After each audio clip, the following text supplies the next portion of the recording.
చిన్న కథ. రహస్య చీమ, అమ్మ ప్రేమ. ఒక పాత ఇల్లు గోడల మధ్య చిన్న చీమల గూడు ఉండేది. అక్కడ ఒక చిన్న చీమ చాలా చలాకీగా ఉండేది. కానీ అందరూ గమనించేవారు. అది ఎప్పుడూ తను దొరికిన ఆహారం తినకుండా ఎక్కడికో తీసుకెళ్ళేది. మిగతా చీమలు అనుకునేవి, ఇది ఎంత దురాశపడి దాచుకుంటుందో. ఒకరోజు పెద్ద గాలి, వర్షం వచ్చాయి. గూడు కొంత కూలిపోయింది. అందరూ ఆందోళనలో పడ్డారు. అప్పుడు వాళ్ళు చూశారు, ఆ చిన్న చీమ దాచిన ఆహారం తన కోసం కాదు, గూడు లోపల బలహీనంగా ఉన్న తన అమ్మ చీమ కోసం. అది ప్రతిరోజు కొద్దిగా తీసుకెళ్తోంది.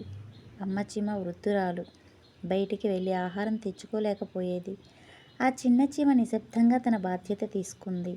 వర్షం రోజున అందరూ ఆకలితో ఉన్నప్పుడు ఆ చిన్న చీమ దాచిన ఆహారాన్ని బయటకు తీసి అందరికీ పంచింది. అందరికీ అప్పుడే అర్థమైంది, అది దురాశ కాదు, అది ప్రేమ. అమ్మ చీమ మెల్లగా చెప్పింది, నిజమైన బలం పెద్దదిగా ఉండడంలో కాదు, మనసు పెద్దదిగా ఉండడంలో ఉంటుంది. అందరి కళ్ళల్లో నీళ్లు వచ్చాయి.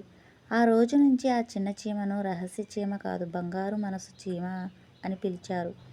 నీతి: మనసులో ప్రేమ ఉంటే చిన్నవాళ్ళైనా గొప్పవాళ్ళు అవుతారు.